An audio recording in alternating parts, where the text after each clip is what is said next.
Okay, page number 17. Absorption in the small intestine. So absorption यानी अवशोषण.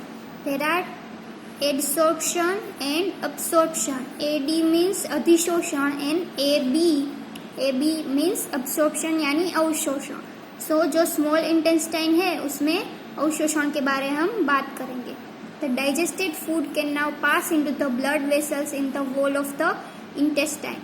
So हमने आगे देखा कि स्मॉल इंटेस्टाइन में खाना आता है एंड देन उसमें से जूस सेक्रेट होके वो खाने को डाइजेस्ट करते हैं एंड जो प्रोटीन होता है उसमें से एमिनो एसिड्स में ब्रेक करते हैं, फैट को ग्लिसरॉल में, तो सब ऐसा डाइजेशन एंड द प्रोटीन्स को जो हम ब्रेक करते थे वो सब हमने देखा था आगे.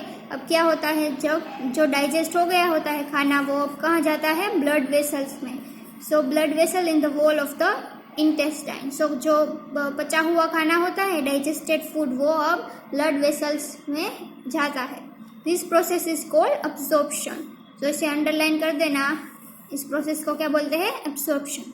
The inner walls of the small intestine have thousands of finger-like outgrowths. So, small intestine है उसकी अंदर की जो दीवारें है उस पर क्या होता है, फिंगर की जैसे हजारों उसमें फिंगर की जैसे रचना होती है.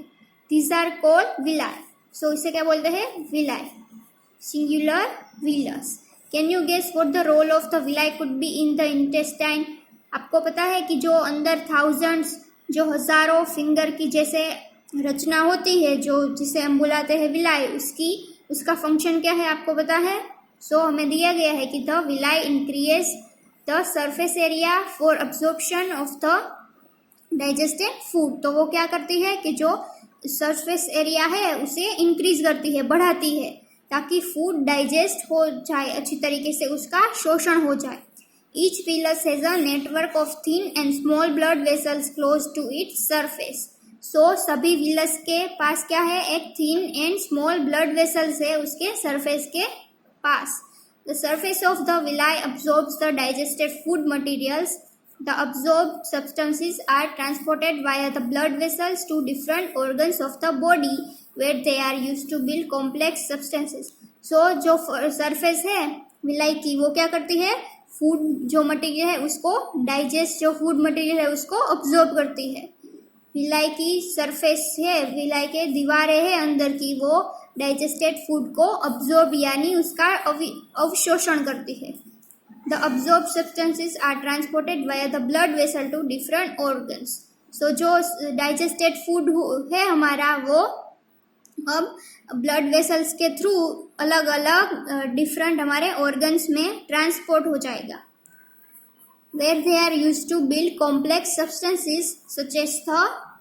सो वहाँ पर हम क्या होगा, अब जो हमारा जो खाना हुआ है, पचाया हुआ खाना है वो डिफरेंट ऑर्गन्स में पहुँचेगा through blood vessels.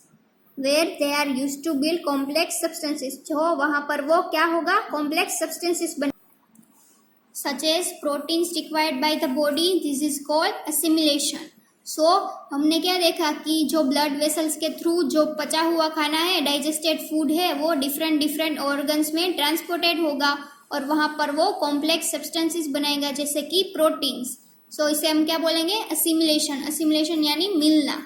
In the cells glucose break down with the help of oxygen into carbon dioxide and water and energy is release. So कोशों में क्या होता है कि जो ग्लूकोज होता है वो ऑक्सीजन की मदद से कार्बन डाइऑक्साइड एंड वाटर में कन्वर्टेड होता है एंड एनर्जी रिलीज होती है. हम जो खाना खाते हैं उससे हमें एनर्जी कैसे मिलती है, उसकी ये प्रोसेस है. The food that remains undigested and unabsorbed enters into a large intestine. So जो खाना पचा नहीं होता, हमें कुछ ही खाना है जो फिल्टर होकर हमारे स्मॉल इंटेस्टाइन में रहता है, एंड जो पचा नहीं होता, जो अनडाइजेस्टेड होता है, वो कहाँ जाता है, लार्ज इंटेस्टाइन में. Now large intestine. The large intestine is wider and shorter than small intestine. So यहाँ पर ऑपोजिट है, जो लार्ज इंटेस्टाइन है जिसका नाम लार्ज है वो असल में रियल में छोटा है, किससे, स्मॉल इंटेस्टाइन से. स्मॉल इंटेस्टाइन की जो लंबाई थी वो थी 7.5 meter long and large intestine की कितनी है 1.5 मीटर। ओके, इसे अंडरलाइन कर देना। Its function is to absorb water and some salts from the undigested food material. So large intestine का फंक्शन क्या है, वाटर एंड सोल्ट अब्जॉर्ब करना। अनडाइजेस्टेड जो फूड वहां पर आया है उसमें से वो क्या करता है, वाटर एंड फूड अब्जॉर्ब करता है। The remaining waste passes into the rectum and remains there as a semi solid faeces. So क्या होता है कि जो वेस्ट जो होता है, जो खाना पूरा पच गया है उसमें से जो अनडाइजेस्टिव फूड होता है उसमें से लार्ज इंटेस्टाइन है वो वाटर एंड सॉल्ट अब्जॉर्ब करता है।